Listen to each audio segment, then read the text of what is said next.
because, my biggest fear, guys, is, I'm going to be the old guy on the lawn, shouting at clouds.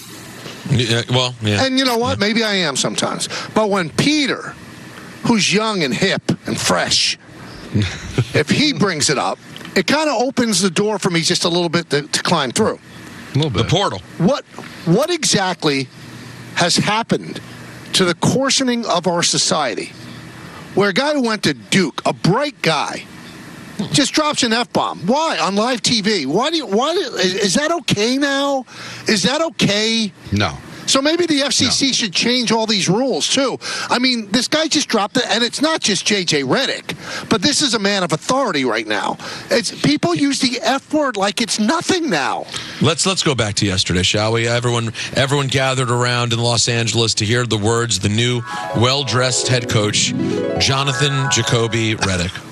What misconceptions or concerns about you that you've heard in the last few weeks are you the most looking forward to dispelling? I don't really have a great answer for your question because I really don't give a honestly. I want to coach the Lakers. I want to coach the team. I don't want to dispel anything. I don't. I want to become a great coach in the NBA, and I want to win championships, and I want my players to maximize their careers. That's all I care about. Yeah, see, well, what have I told you for many years, guys? Michael missed yesterday.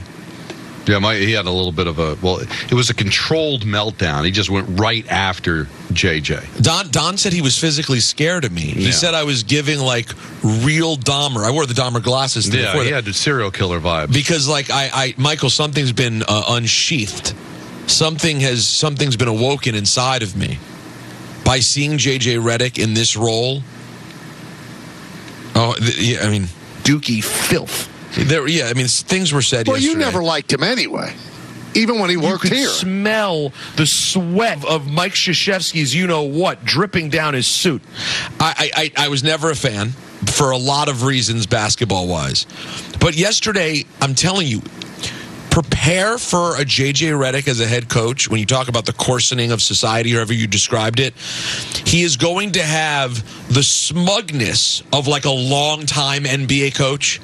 Or really head coach in a lot of sports, college sports, pro sports, that real smugness sort of talking down to media. Because say what you want about JJ, I don't know the man. I think we could all agree, if you've ever heard him talk on television or anywhere, he's not shy about how smart he believes himself to be. And it comes across in his dookie nature.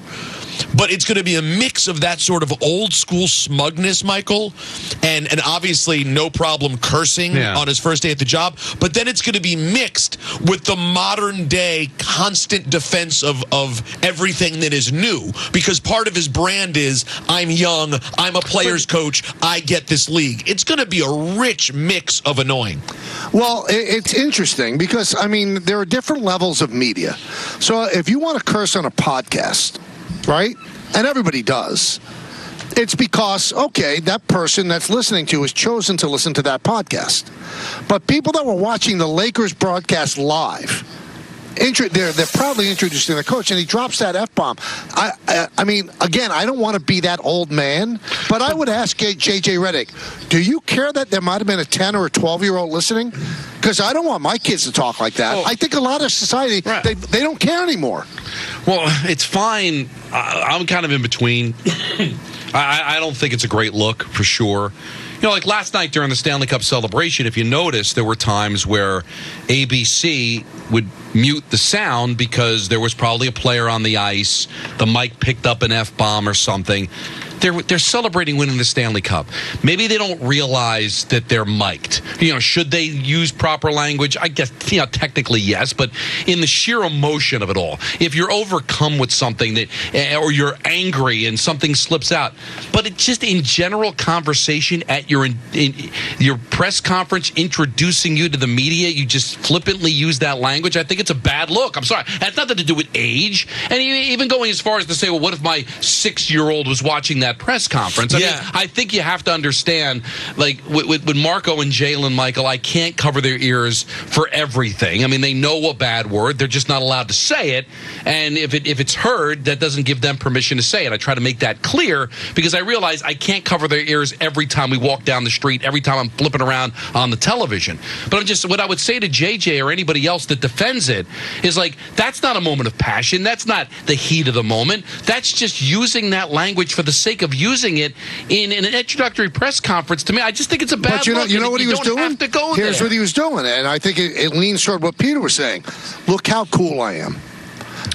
Look how I can relate to players. I speak their language. That's exactly what it was. No, it was 100% that moment. That is exactly what it was. Well, and here's what bothered me about it. I kept seeing the clip moving around. I never got the full question. The question is so innocuous. Right. Now, that clip was edited. He didn't directly answer it that quickly, so it wasn't quite as mean and pointed to the reporter as it sounded when I just played it, in full disclosure.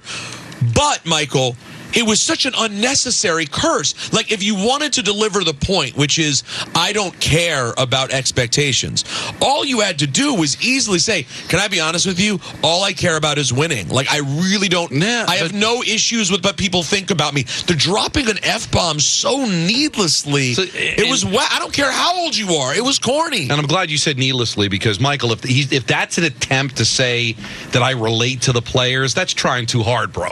Like, I'm sorry, you're not a player anymore. You're now a coach. You're an authority figure. Now, I realize the NBA, the players run the show, but he is the head coach now. You know, you can't try to become one of them.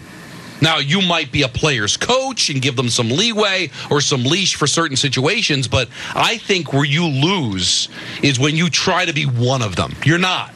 I'm sorry, JJ, you're not a player anymore. So how the players talk, how the players conduct themselves, that you're the head coach of the team now, okay? Show some decorum. I don't think that's a get off my lawn, Michael. What? Just because a younger generation feels it's okay to do that automatically makes it okay? Well, yeah, you remember a couple of years ago, Pete Alonso cursed on the field.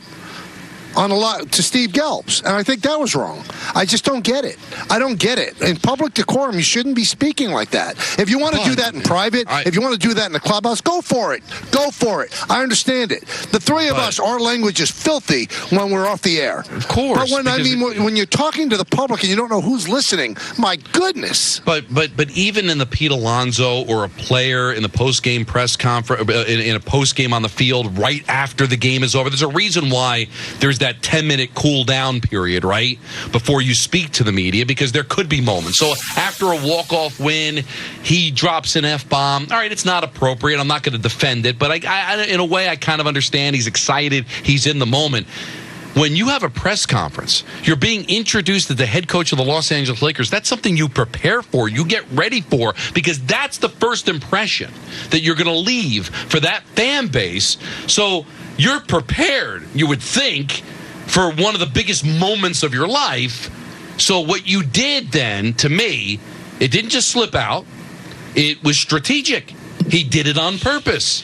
And to me, I don't know why that would ever be good. Like Peter said, you could just say, hey, I don't care about what everybody's expectations. Yeah, I wouldn't mind that. You know, so he did it strategically, and that to me is lame. Like, I'm going to relate to the player. Like, LeBron James is going to like me because I dropped an F-bomb. LeBron James is going to like you because you're a good coach and help him win. And believe me, the second you're not, you'll be out of a job. I think he also said this is a good way to be forceful. You know, I really showed that I don't care. I think that was part of it, too. Well, you know what? If it's that easy, Michael, then any yo-yo can sound forceful by dropping an F-bomb. It's not a hard thing to do. Every yo-yo uses the word. I understand, but what I'm saying you're better is than that, Mike. That if you're trying to speak with conviction and prove to a fan base that you're the right guy for the job, it's easy to drop an F-bomb. But the words that you say are important, and you can convey a message that makes people feel a lot better than just swearing like a drunken sailor. Anybody can do that. You know, so at the end of the day, what's the big deal, I guess, is what people are going to say, because everything's just graded by, well, nobody died, so I guess it's okay to do. But I just think that there's like certain moments where you kind of want to put your best foot forward. And do you want your best foot forward to be dropping an F-bomb?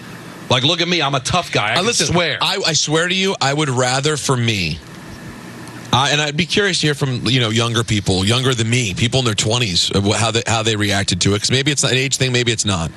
I would rather have him use Generation Z, Gen Z slang than curse. I'd rather have them ask him a question about something and him go, no, I got to tell you, that's cap. That's cap. That's a lie right there. I would rather have you attempt to relate to your players like that in a way that's at least openly a little cringe rather than just trying to drop an F-bomb. And Michael, you're right. To me, it was the tone he wanted to set. He wanted to let the media know, I'm a little tough. I'm prickly. Get ready to treat me like Greg Popovich, even though he's the greatest of all time and I'm just a guy starting from first time. I look at it this way, too. I can't speak for Don and Peter, but I think I know them well enough. We're not picking on J.J. Redick because he's not at ESPN any longer. Because if you remember during the winter meetings, Brian Cashman had a profanity-laced, and I jumped him. I said, that's not the way the GM of the Yankees should be speaking. We crushed him. And if you also just listen, you just listen to Aaron Boone when we brought that up, he was shocked that Redick would use that language. It was such a bad look. I mean, listen, it was great for me. Let's just be honest. It was great for me because I'm rooting for him to lose. And I told Don, I'm going to kill this guy every chance I get until he comes back to ESPN and I'll have to find a new job. And that's okay because he's a powerful man. But by the way, he spoke about the end of his podcast, too. He's done podcasting, guys. Add him to the list of people in recent memory who had a broadcast deal of some sort who just left people completely in a lurch. He did it this time with multiple jobs. Oh, what do you want him to do? He did it with he had a big podcast job, though, for the record. I get it, but they offer you their Laker job. I get it, but I'm just saying he wasn't in the basement. He was working for Amazon making tons of money. Like, this was a real job. Just like his ESPN thing was a real job. I know nobody who has the desire of coaching. And are we ever going to take a moment and go, oh, my God, how were we ever told the fear behind Jeff Van Gundy and Mark Jackson was that they might take a coaching job? The next two people in the booth both left for coaching jobs. Meanwhile, JVG and Mark Jackson never left for coaching jobs. But I don't think that was a real reason they were let go.